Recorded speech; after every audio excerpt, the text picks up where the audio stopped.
Bienvenidos otra vez al curso Vida de Cristo, parte 2. Estamos hoy en la clase número 35, la misión.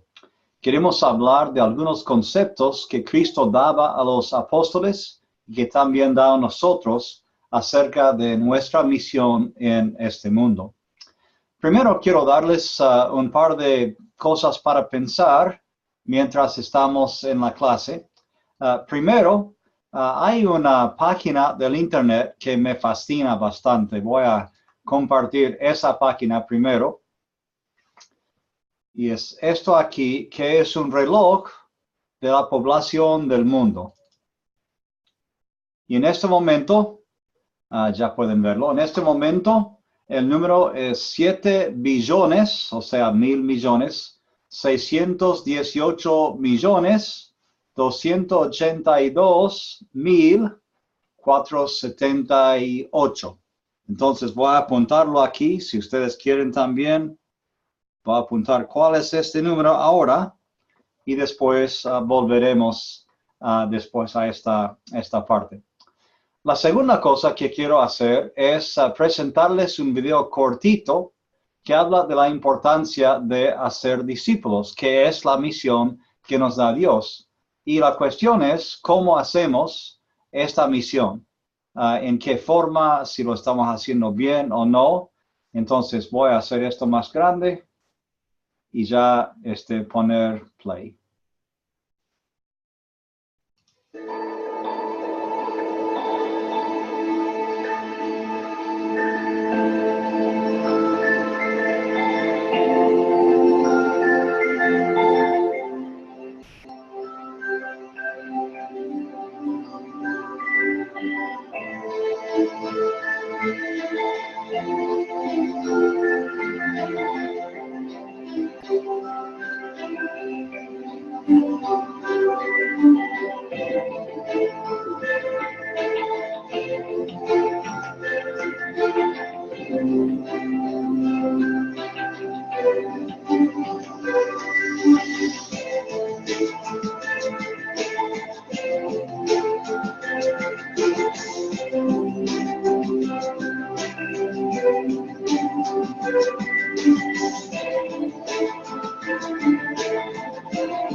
Interesante, ¿no?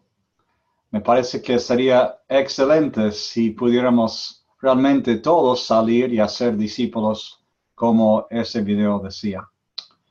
Bueno, volviendo pues al PowerPoint aquí. Ya ese es el vínculo para los que quieren mirarlo otra vez.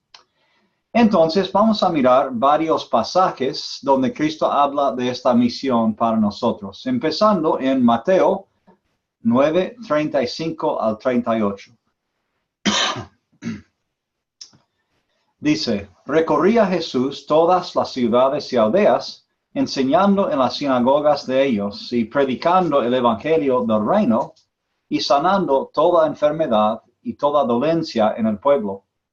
Y al ver las multitudes, tuvo compasión de ellas, porque estaban desamparadas y dispersas, como ovejas que no tienen pastor. Entonces dijo a sus discípulos, a la verdad, la mies es mucha, mas los obreros pocos. Rogad pues al Señor de la mies que envíe obreros a su mies. Y quiero sugerirles ahora al comienzo de este video que ustedes, que nosotros somos la respuesta a esa oración, que otros han orado antes de nosotros y nosotros hemos orado también. Y en mi opinión, nosotros estamos respondiendo a esa oración, queriendo trabajar como misioneros, como discípulos que hacen más discípulos. Entonces, todo lo demás de hoy, quiero ver cómo nos ayuda a cumplir con la misión. Ahora, el segundo pasaje que vamos a mirar, lo ven aquí, Juan capítulo 4, versículo 34. Juan 4, 34 en adelante. Esto es justo después de hablar con la mujer samaritana. Y dice, Jesús les dijo, mi comida es que haga la voluntad del que me envió y que acabe su obra. ¿No decéis vosotros, aún faltan 4 meses para que llegue la siega? Y aquí os digo, alzad vuestros ojos y mirad los campos, porque ya están blancos para la siega. Y el que siega recibe salario y recoge fruto para vida eterna, para que el que siembra goce juntamente con el que siega. Porque en esto es verdadero el dicho, uno es el que siembra y otro es el que siega. Yo os he enviado a segar lo que vosotros no labrasteis. Otros labraron, y vosotros habéis entrado en sus labores. Y realmente es así. Debemos pensar en nuestras experiencias de misiones, de evangelización, y nos damos cuenta que a veces sembramos y no estamos ahí para la cosecha, y eso nos desanima un poquito porque nos gusta ver la cosecha ahí mismo, pero muchas veces no la vemos. Y a la vez cosechamos cuando no hemos sembrado. Y eso es bueno en sí, podemos estar presentes para la cosecha, para ver nuevas vidas en Cristo, pero normalmente no estamos para ambos. Entonces debemos ser fieles en la idea de sembrar o cosechar lo que nos toque y dar lo demás a Dios para que Él lo maneje. También otro pasaje aquí. Vamos a Lucas 9, versículo 1 y 2. Y quiero poner un poco de trasfondo para esto. En Lucas 8 ha sido un día muy lleno. Tal vez todos los eventos de Lucas 8 son el mismo día. Parece ser así. Él ha enseñado la parábola del sembrador. Él ha subido a un barco y ha calmado una tormenta. Ha llegado al Decápolis y echó demonios de ese hombre allá. Volvió a Capernaum y sanó a la mujer con un flujo de sangre. Y finalmente resucitó a la hija de Jairo. Parece todo en un día. O sea, mostrando toda autoridad en todo tipo de ministerio milagroso. Y miren, justamente después de eso, en Lucas, el próximo capítulo, dice, habiendo reunido a sus 12 discípulos, les dio poder y autoridad sobre todos los demonios y para sanar enfermedades. Y los envió a predicar el reino de Dios y a sanar a los enfermos. Fíjense que básicamente, tal vez un día para otro, él dice, ok, ustedes me vieron trabajar de estas formas, ahora les toca a ustedes. Y los manda a predicar, sanar, echar demonios.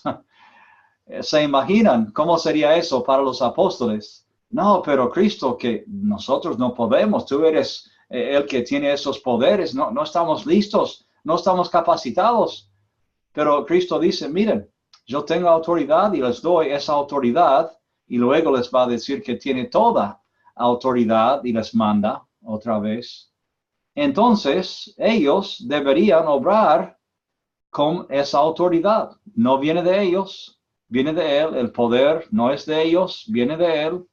Pero salen y parece que tienen éxito en esta misión, que es impresionante cuando uno lo piensa. Y ellos están entusiasmados, emocionados. Vuelven, Señor, tuvimos éxito. Dice, sí, lo vi a Satanás caer como rayo.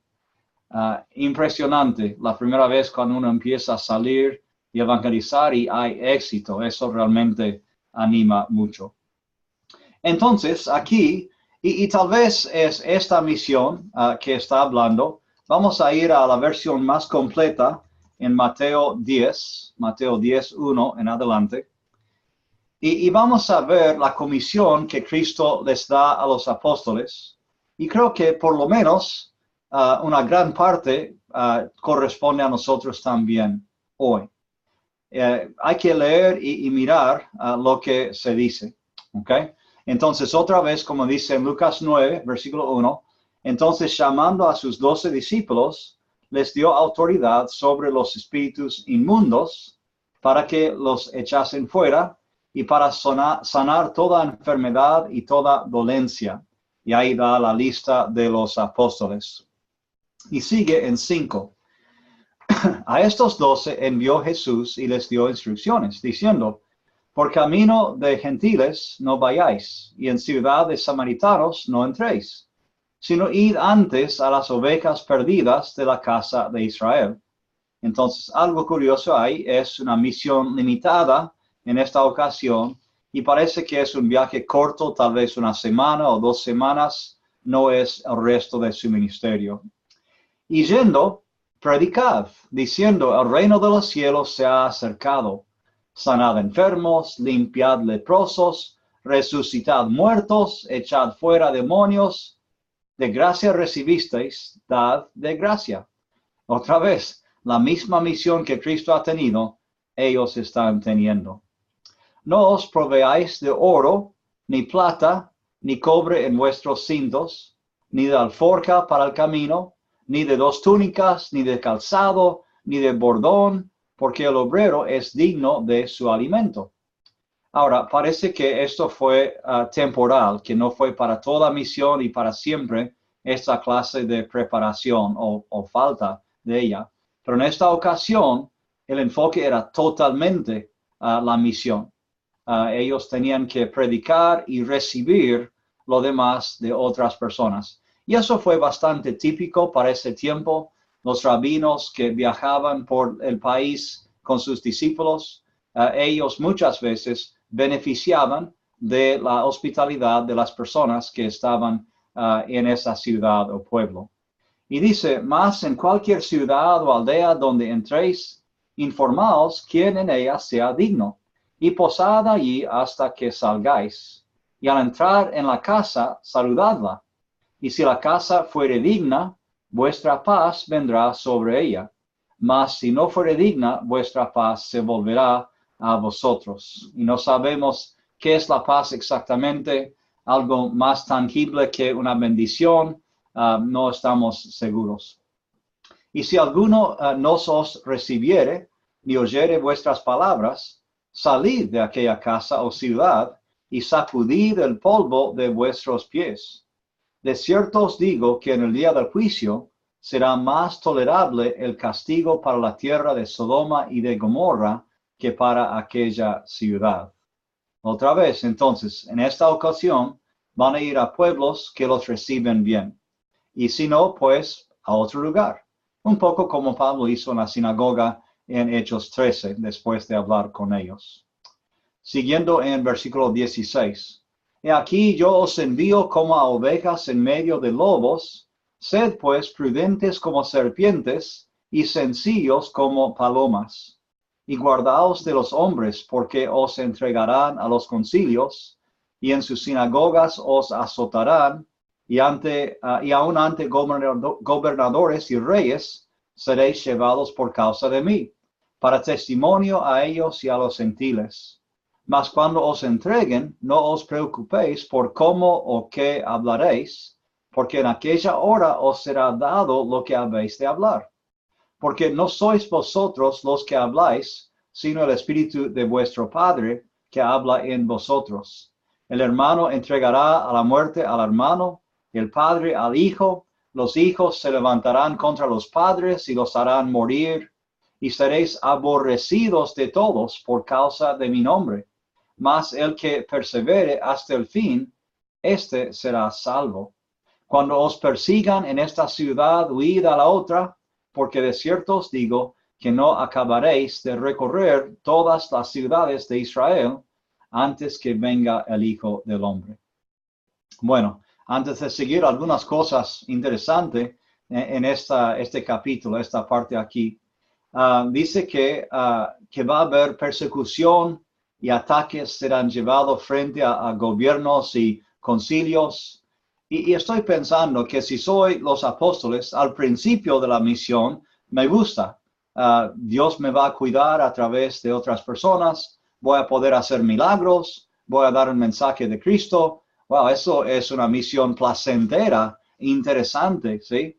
Y después llega a hablar de la persecución y ya no me parece tan atractiva esta misión, porque habla de sufrir y hasta tal vez morir. Y dice que habrá resultados, que habrá familias divididas por esto, y va a hablar más de eso después. Y ya la misión se complica un poco más, ¿ok? Después sigue en 24. El discípulo no es más que su maestro, ni el siervo más que su señor. Bástale al discípulo ser como su maestro y al siervo como su señor.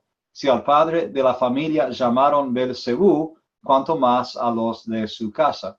Y él está diciendo, ustedes son mis discípulos, y esta fue la meta de los discípulos, los talmidim, de un rabino con smicha, que querían llegar a ser como su maestro, no pasarlo, sino llegar a ser como él.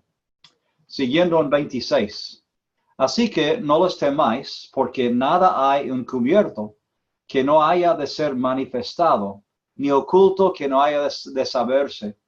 Lo que os digo en tinieblas, decidlo en la luz, y lo que oís al oído, proclamadlo desde las azoteas.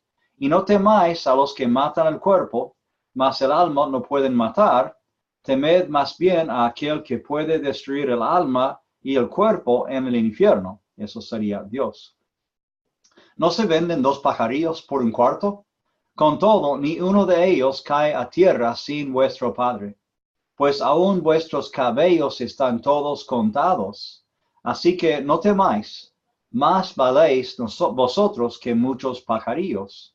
A cualquiera pues que me confiese delante de los hombres, yo también le confesaré delante de mi Padre que está en los cielos. Y a cualquiera que me niegue delante de los hombres, yo también le negaré delante de mi Padre que está en los cielos.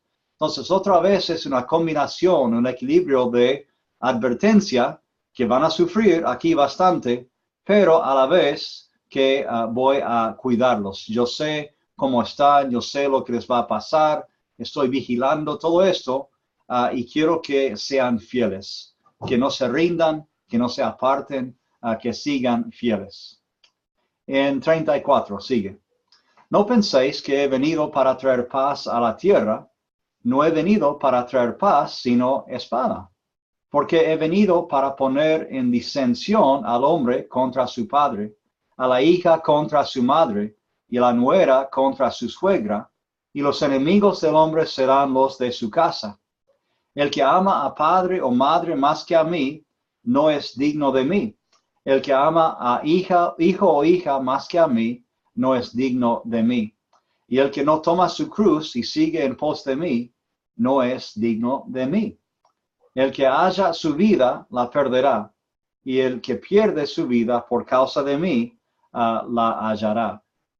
Y otra vez para comentar los resultados, perdón, de esta misión pueden ser división y problemas en las familias. Y habla de un hombre contra su padre, hija contra su madre, nuera contra la suegra, etc.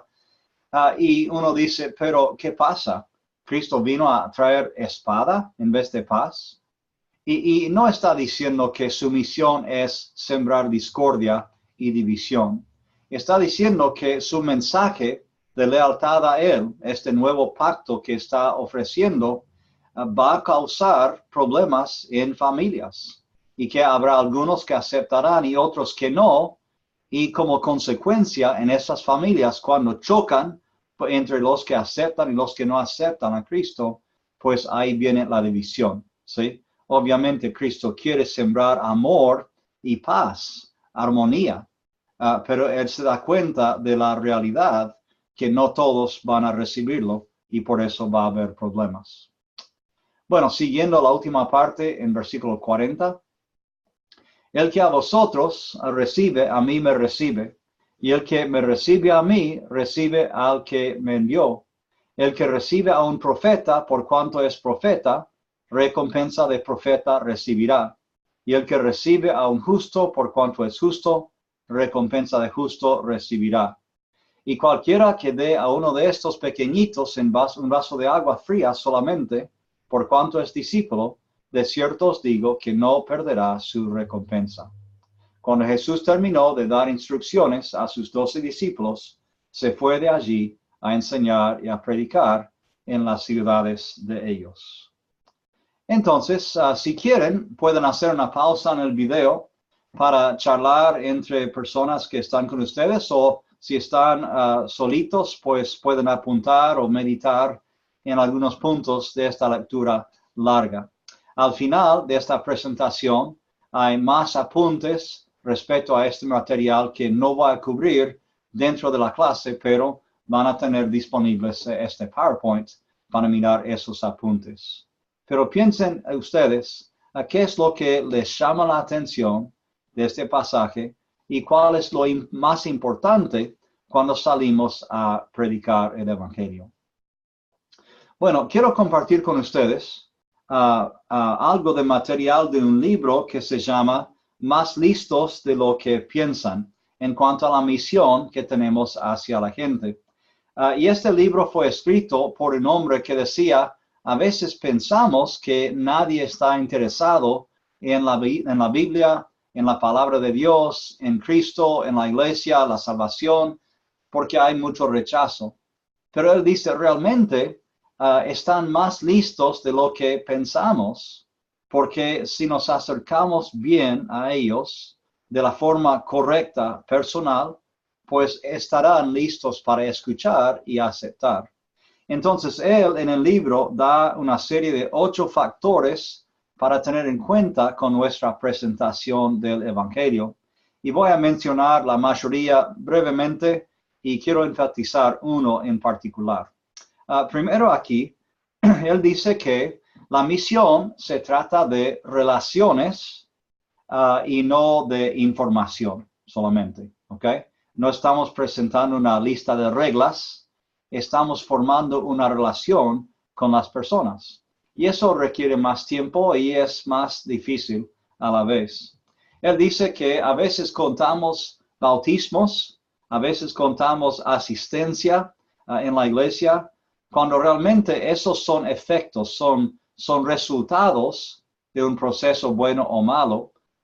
Él dice, debemos contar conversaciones, que realmente si estamos conversando con la gente siempre acerca de Cristo, lo demás vendrá después, habrá resultados, porque habrá relaciones formadas por conversaciones y tiempo juntos.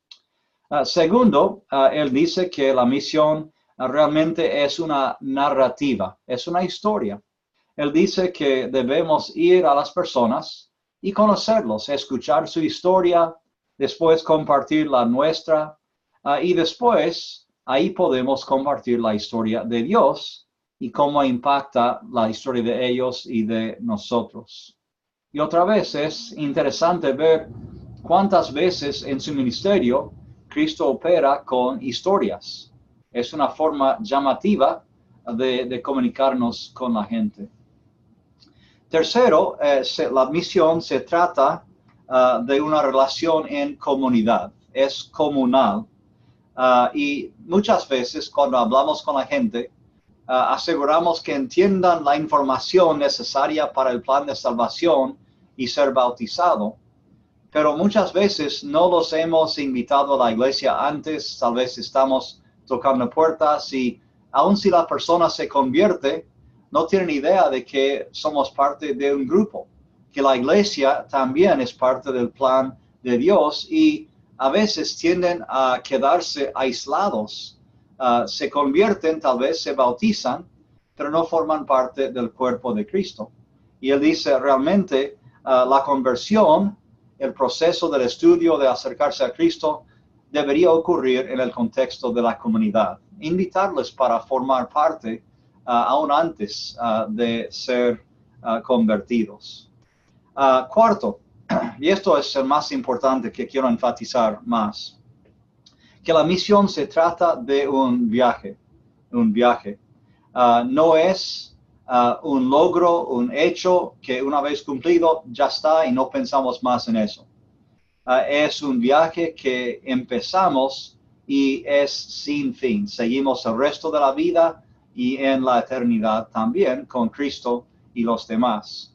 Y en cuanto a esto, él dice que hay 4 formas en que nosotros evaluamos a los demás para ver cuán cerca están de Cristo o cuán cerca están de la conversión, cómo van en sus vidas, si ya están más enchufados o no con Dios.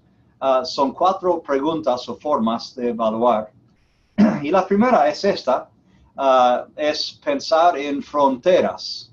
Y la pregunta clave aquí es si estoy dentro o fuera del círculo. Entonces lo amarillo representa lo salvo, ¿sí? Y fuera del amarillo es perdido. Entonces él dice, tendemos a mirar a las personas y clasificarlas de esta forma. Ahora, si miramos estas letras y cada letra representa una persona, ¿quiénes van bien en esta foto aquí? Okay, creo que todos diríamos que la D está dentro del círculo, va bien. La A está ahí en el borde, pero más dentro que fuera tal vez. Y B, E y C están fuera. No, si esto tiene que ver con la salvación y hay que estar dentro, pues esos 3 están perdidos.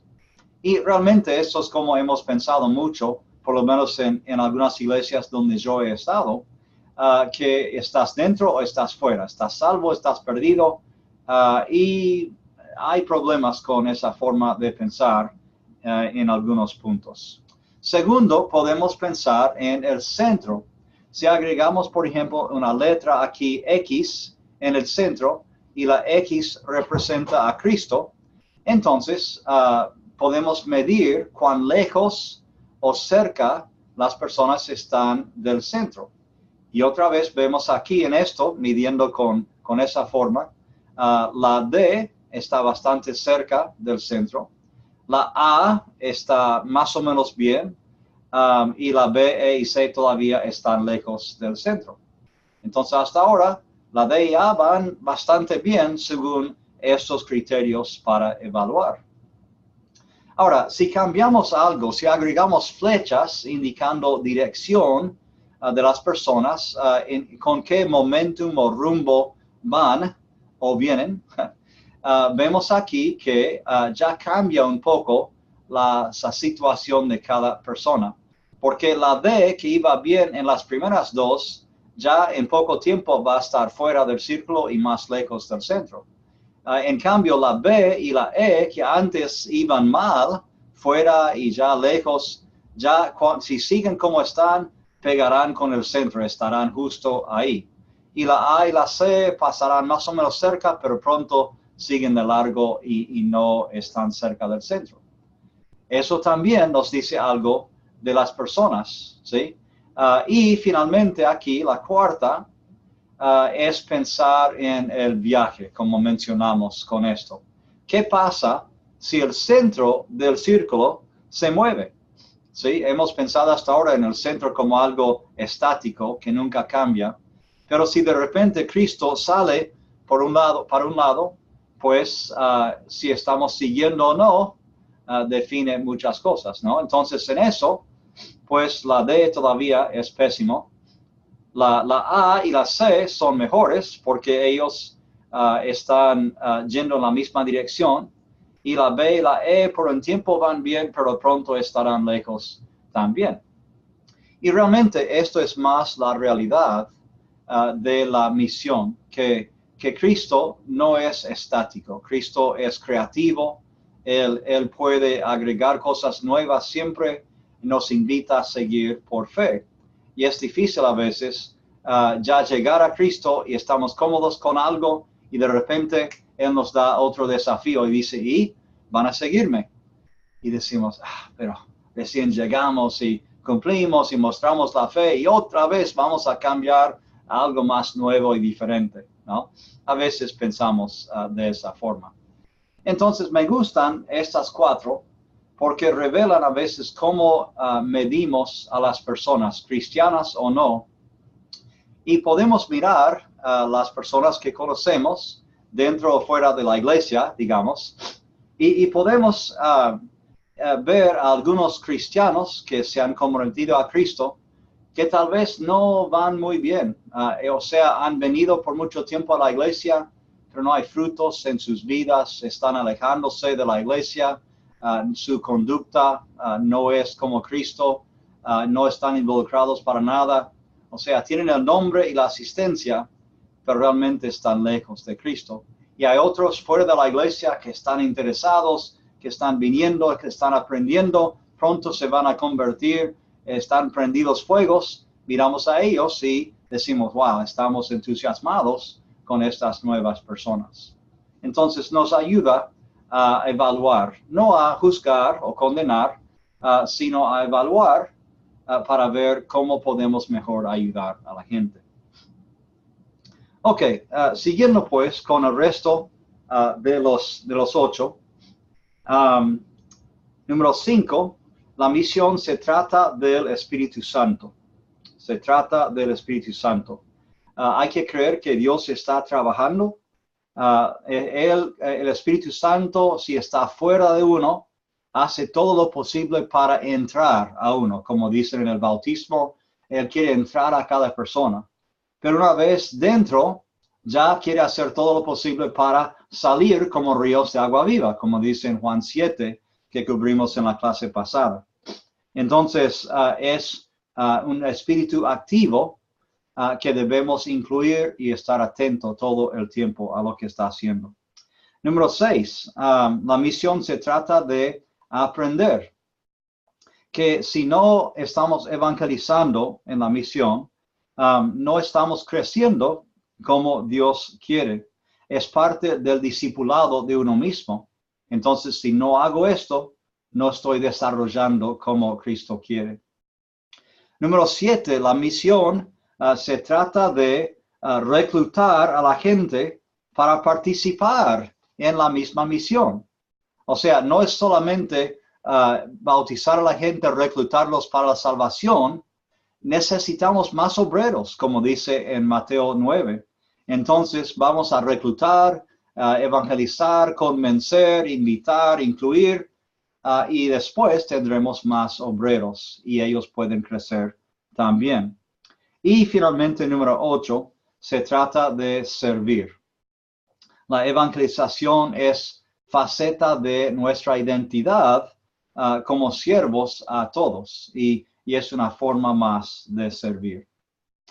Ahora, pensando en estos factores que nos ayudan a evaluar cómo estamos evangelizando, había otra idea interesante que en la iglesia hemos tendido a usar este patrón para medir a la gente y aceptarlos en la iglesia.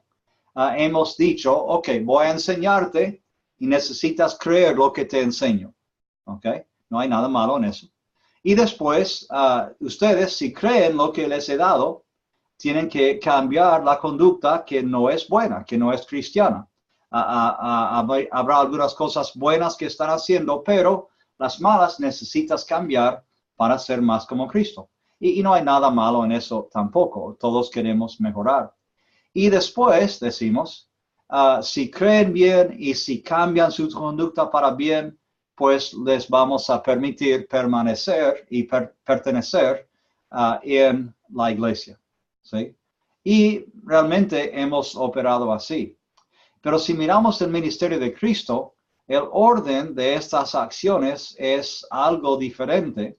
Es más, Él primero invitó a la gente a pertenecer. Por eso lo vemos en la casa de Mateo o de Simón. Está cenando con la gente, está aceptando cobradores de impuestos, está con prostitutas. O sea que Él busca estar con la gente y dejar que pertenezcan en su grupo. que es algo incómodo tal vez, porque en la mente queremos que tengan que clasificar o calificar para estar en el grupo. Pero no estamos hablando, no estamos diciendo cuando los invitamos a cenar que ya están salvos si los invitamos a cenar. Estamos simplemente acercándonos, formando esa relación.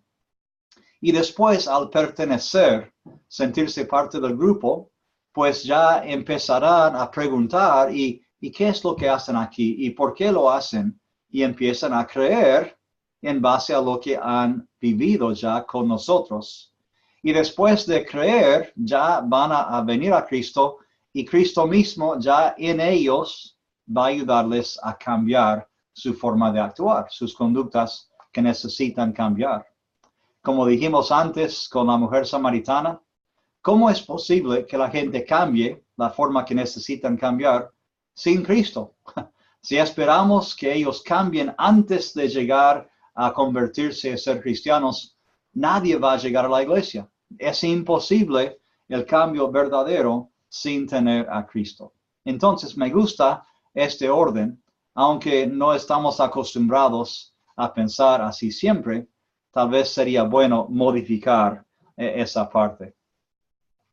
Hay un hombre que se llama David Platt, que es pastor de una iglesia grande aquí en Estados Unidos, y él detalla en su libro Radical, de cómo seguir a Cristo radicalmente, él dice que el plan de Dios para mandar el evangelio tiene estos 6 pasos, y los miramos aquí, que Dios manda, los siervos predican, la gente escucha, los oyentes creen, los creyentes claman a Dios y son salvos, ¿ok? Ya un proceso que sabemos bien. Y él destaca que, que este plan es bueno en todos los pasos menos 2. O sea que si nosotros o Dios hacen 1, 3, 4, 5 y 6, pues esos van a ocurrir naturalmente.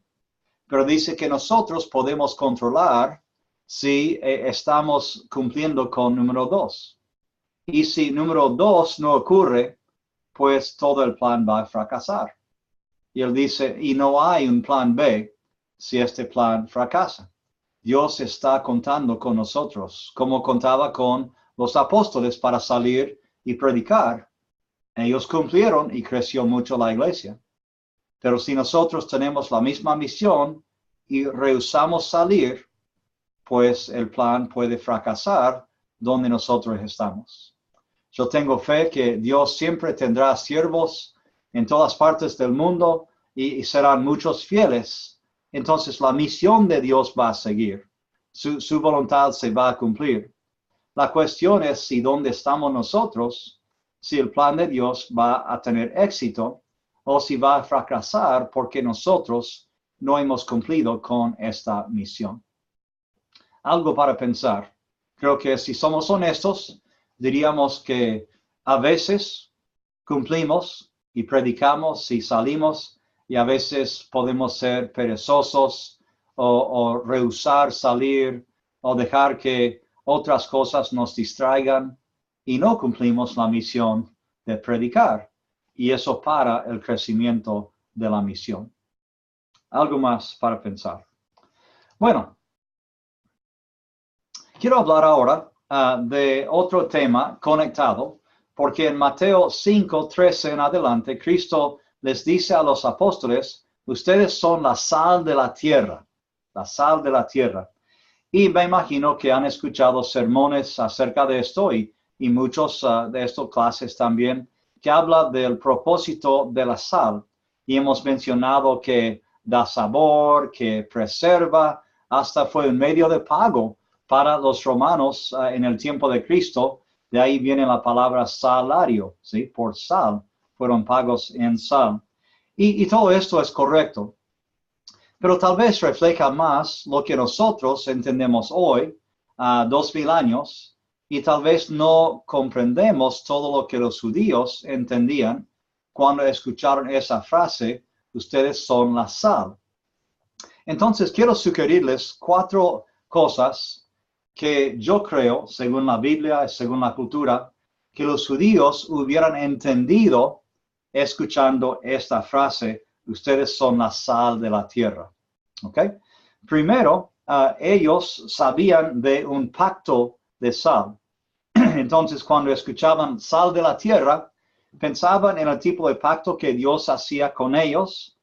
Según de Crónicas 13:5, menciona este pacto de sal específicamente. Y en un pacto de sal es parecido a otros tipos de pactos. Enfatizaba la lealtad, la sinceridad, la protección, la amistad. Fue un pacto sellado compartiendo una comida con sal, ¿sí? Entonces, el pacto ya era vigente. En Levítico 2:13 se menciona que hay sal que se usa en los sacrificios. O sea, como Dios tiene un pacto con ellos, la sal formaba parte también de ofrecer sacrificios. En Ezequiel 16:4, cuando Dios está usando una metáfora para describir a Israel como su hija, él dice que la vi a esta hija cuando fue nacida recién. La mamá había tirado a esa hija al lado del camino, estaba sangrienta, estaba llorando, nadie la cuidaba. Y yo tomé esa hija y la limpié con sal, dice, y wow, no sé cómo es eso exactamente, nunca escuché de eso. Parece que dolería algo, pero tal vez limpia bien a la vez. La limpié con sal y después cuenta cómo Dios llevó a esa hija a su casa, la hizo su hija propia, la crió, la cuidó bien, pero cuando era grande esa hija, pues fue infiel al padre, que se fue de ese padre para buscar amantes con muchos otros. Sí, obviamente la metáfora de Israel como nación con otras naciones tras los siglos. Entonces, tal vez los judíos pensaban, sí, a veces en ese pacto de sal no nos fue tan bien, éramos infieles. Y finalmente, la multa, el castigo para quebrar el pacto de sal, es la muerte, ¿sí? Entonces, yo creo que esta fue una idea clave que iba a sonar en las mentes de los judíos cuando Cristo decía, ustedes son la sal de la tierra. Hay un pacto entre ustedes y Dios. Segundo, creo que los judíos iban a pensar en el proceso de cocinar. Y aquí tenemos algo cultural, que ellos usaban un horno de forma de colmena, aquí, que tenía como una boca al costado y después se calentaba dentro y la gente metía tanto el combustible como la comida después por esa boca grande en el horno. Bueno, la sal fue parte de este proceso en dos formas. Primero, entiendo que usaban placas de sal, ¿sí? Como bloques, que metían al fondo justo arriba del combustible, del fuego. Entonces, la tabla de sal o la placa de sal podía distribuir bien el calor y ayudar a cocinar mejor la comida de forma más pareja, ¿sí? También en el combustible mismo dicen que usaban la sal. Y esto es interesante. Nosotros pensamos en como charco o pensamos en madera para quemar, pero en esos tiempos no había muchos árboles para quemar y algunos árboles que tenían como de olivo no quemaban muy bien en el fuego. Entonces tomaban muchas veces excremento de animales, excremento seco de como burros, por ejemplo. Entonces dicen que cuando uno mezcla la sal con el excremento de los animales, que el fuego quemaba más caliente y era más duradero. Entonces, la sal ayudaba en la cocina de dos formas. Otra vez, la idea es que los judíos iban a entender algo de este ejemplo de sal de la tierra, iban a pensar en la cocina y cómo aplicaba. Tercero, los judíos tal vez pensaban en fertilizante. Yo no soy científico ni nada así, pero me dicen que hay ciertos tipos de sales que promueven el crecimiento. Por ejemplo, sal de nitrato o nitrato de sodio, que es diferente a algunos otros tipos de sal. que eso puede promover el crecimiento como parte del fertilizante. Yo nunca sabía eso, siempre pensé que iba a ser malo tirar sal sobre algo que está creciendo. Pero tal vez esto nos ayuda a explicar otra versión paralela de esta historia. En Lucas 14:34, Cristo usa el mismo ejemplo. En la versión de Lucas dice, buena es la sal, mas si la sal se hiciere insípida, ¿con qué se sazonará? Ni para la tierra ni para el muladar es útil, la arrojan fuera. ¿Ok? Entonces, para el muladar, la idea para combustible, para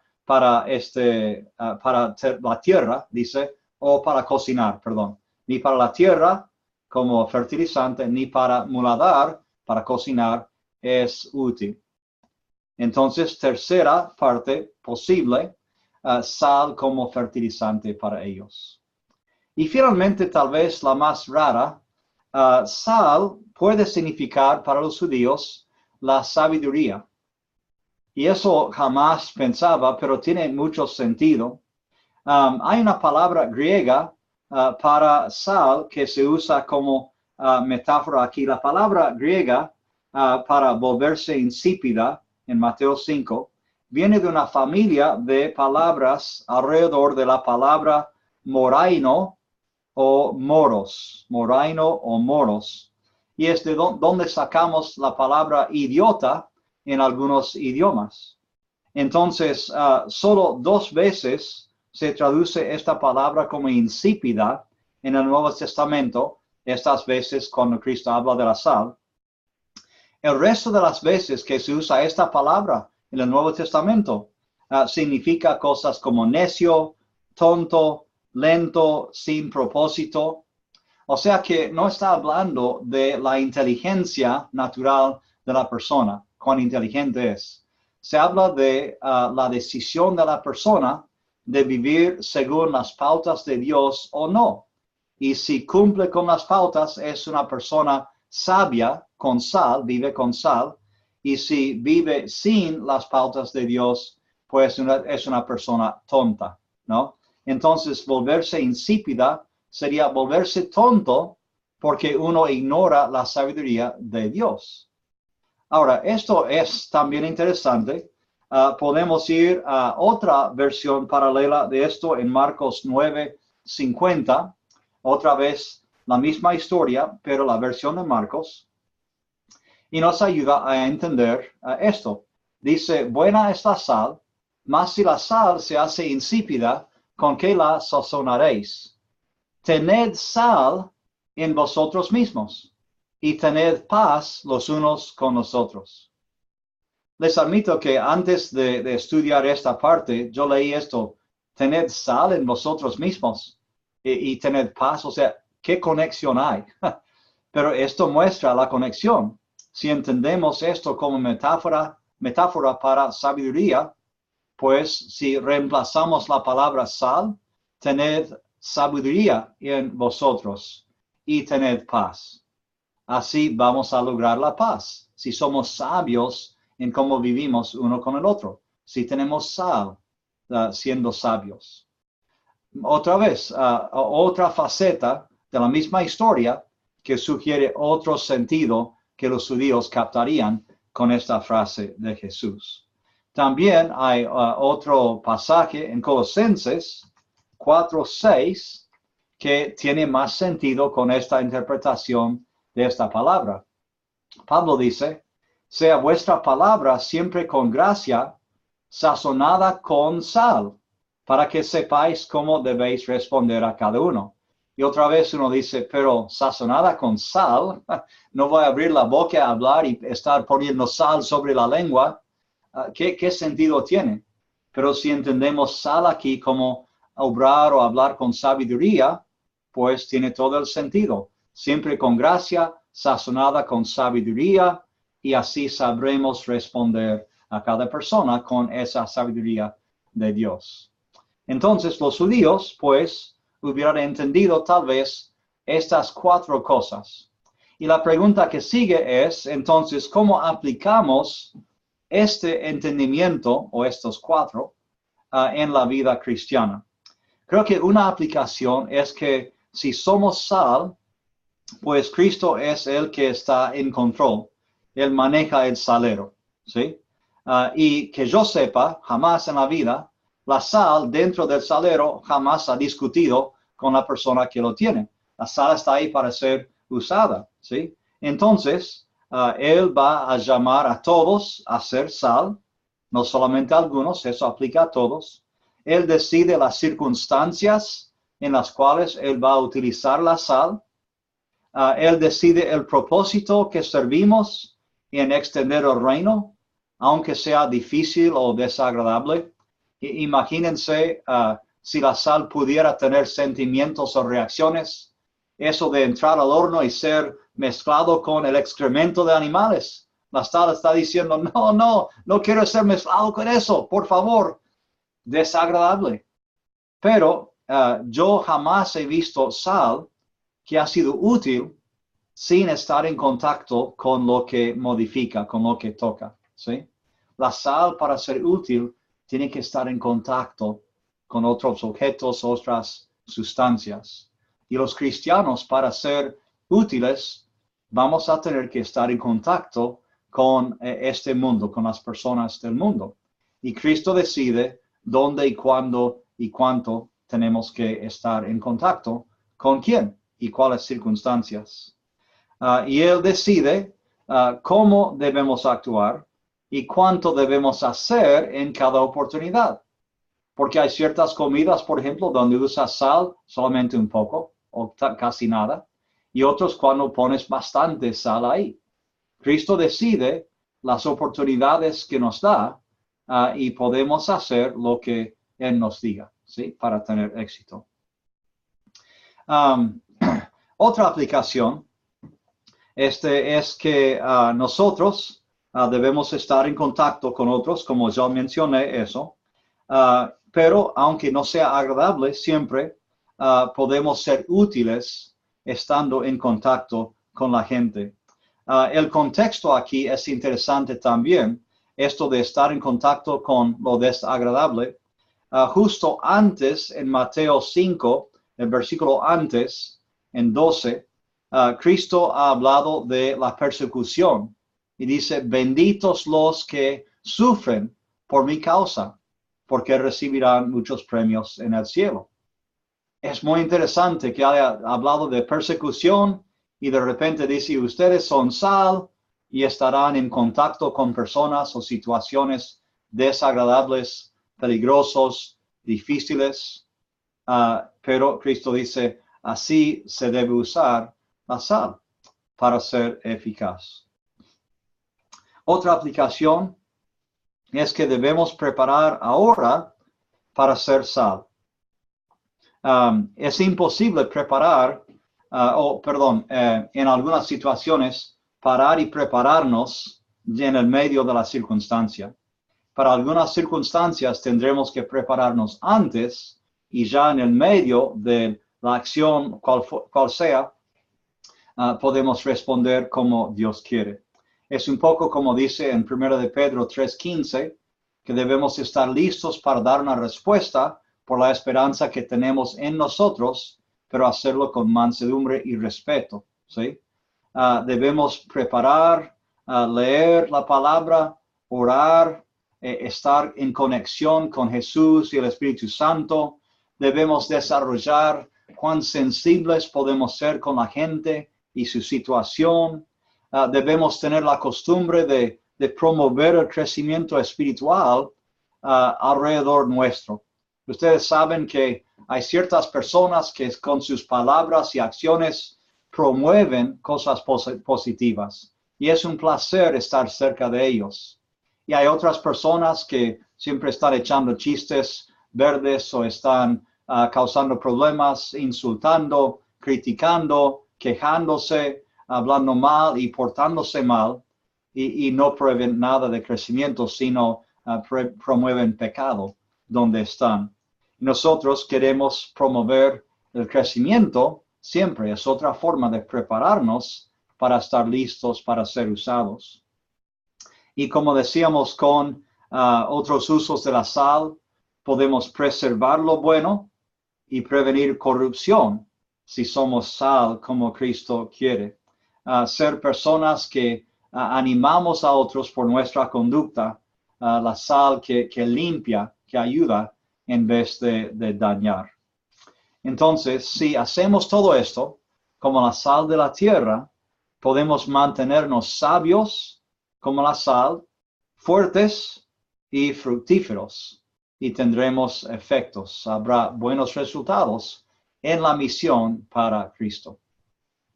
Quiero compartir con ustedes otra cosa aquí, y esto es un gráfico hecho por un grupo de cristianos que trazan el crecimiento del Evangelio en todo el mundo. Se llama Joshua Project, Proyecto de Josué, .net, y pueden ir a este sitio si quieren. Aquí hay varios colores y clasifican a los verdes, los países verdes, como países con muchos grupos de gente alcanzados. Ellos definen un grupo de gente como un grupo homogéneo, que tienen el idioma igual, que tienen las costumbres iguales, que todo es igual, homogéneo, ¿sí? Porque si hay un cambio grande en cultura, en costumbres, en lenguas o lo que fuera, pues sería otro grupo, ¿sí? Ya aparte. Entonces, ellos cuentan el número de grupos de gente en el mundo y mantienen cuántos de estos grupos han sido alcanzados con el Evangelio y penetrados. Bueno, los verdes, según ellos, son las personas que han sido alcanzados o penetrados. Pero aún eso tiene que definir, porque uno dice, ¿cómo sabes si el Evangelio ha penetrado un grupo de personas? Ellos dicen que, por ejemplo, si hay un grupo de 1,000 personas en un grupo de gente, y hay 20 personas en ese grupo que son cristianos, consideran que ese 2%, ¿sí? Solamente 2, esas 20 personas pueden hacer llegar el Evangelio a los otros 980. Y si uno piensa en un pueblo pequeño, si hubiera 20 cristianos en un pueblo de 1,000, pues podrían alcanzar a todo el pueblo. Entonces ellos consideran penetrado o alcanzado un grupo de gente si es por lo menos 2% cristiano. Entonces todos los verdes aquí tienen que ver con esa definición. Por lo menos 2% de estos países y estos grupos de personas dentro de los países si son alcanzados. Los amarillos son los que son parcialmente alcanzados o penetrados, pero menos de 2%. Y los rojos son los no alcanzados, casi nada. Y representan un desafío bastante grande. Ven que aquí en el medio de este gráfico, la sección roja es casi como un rectángulo, y los misiólogos, ellos llaman esta sección del mundo la ventana 1040 por las líneas de longitud y latitud, ¿sí?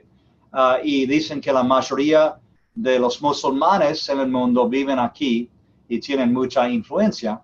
Entonces, por supuesto, esa área es una meta o un blanco, digamos, en el buen sentido, para mucha obra misionera.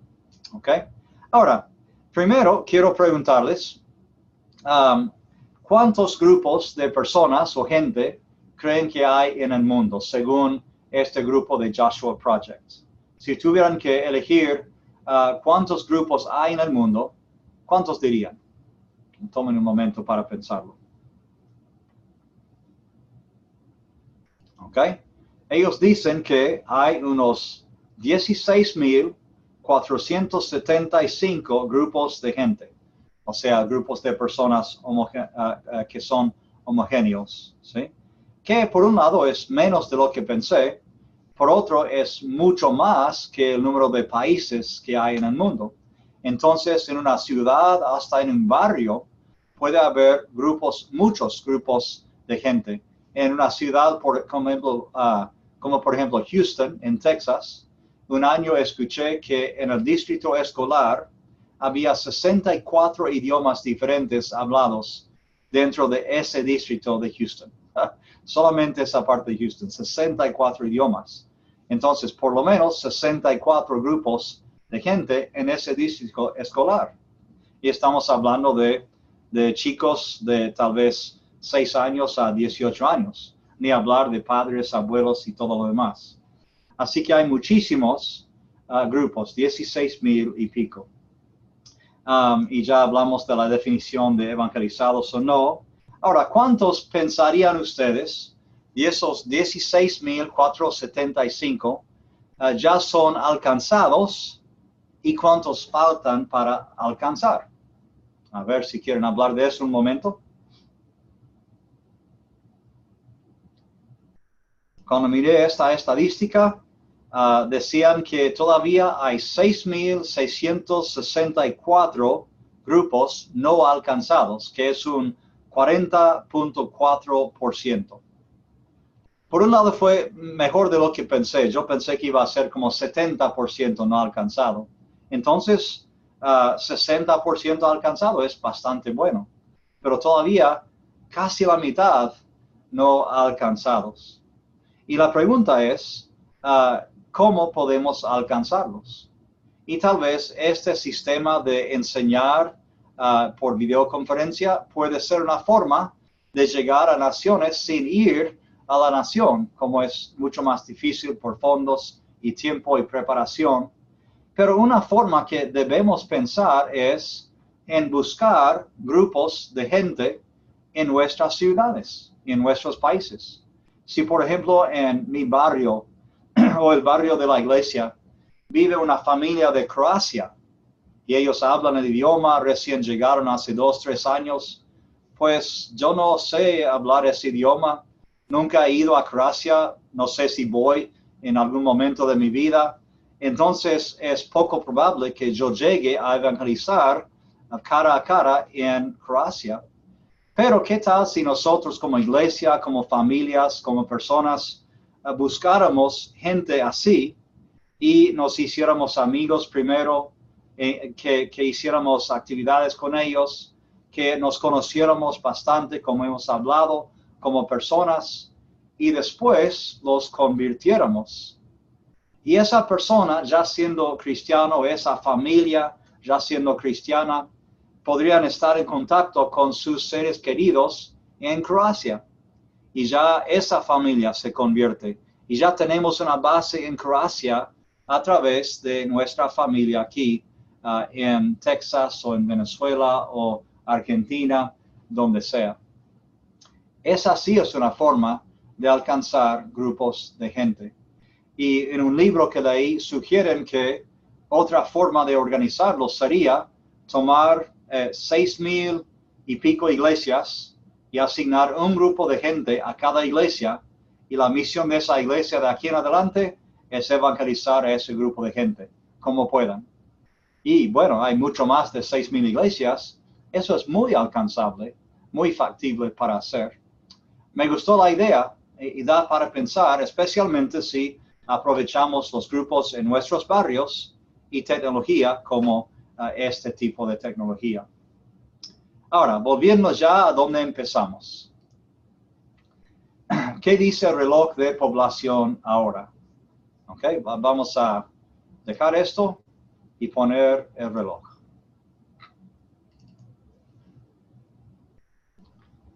Ok, ahora miran, y mi número que tenía antes era 7,618,282,492. Entonces, en este tiempo que hemos estado haciendo y mirando este video, pues ha crecido ya casi 10,000, casi 10,000 exactamente, en una hora más o menos. Wow. 10,000 personas que se han agregado a la población mundial. Es más grande que muchos pueblos en el mundo. ¿Qué vamos a hacer nosotros? A veces digo, ¿y qué están aquí? ¿Por qué están aquí todavía ustedes? Salgan, evangelicen. Wow, 10,000 personas en más o menos una hora. Es impresionante. La pregunta es, ¿qué estamos haciendo ahora para poder voy a parar esto, para poder hacer la misión de Cristo. Volviendo al PowerPoint, hay un pasaje que quiero mencionar aquí. Dice que en Mateo 24:14, Cristo está hablando a los discípulos del fin del tiempo. Y él dice que el evangelio debe ser predicado a todo el mundo y después vendrá el fin. O sea que mirando Apocalipsis, vemos gente de toda raza, idioma, nación, lengua, ahí en el cielo. Sabemos que la misión se logra, pero la cuestión es cómo vamos a llegar a lograr esa meta y cuánto tiempo nos lleva.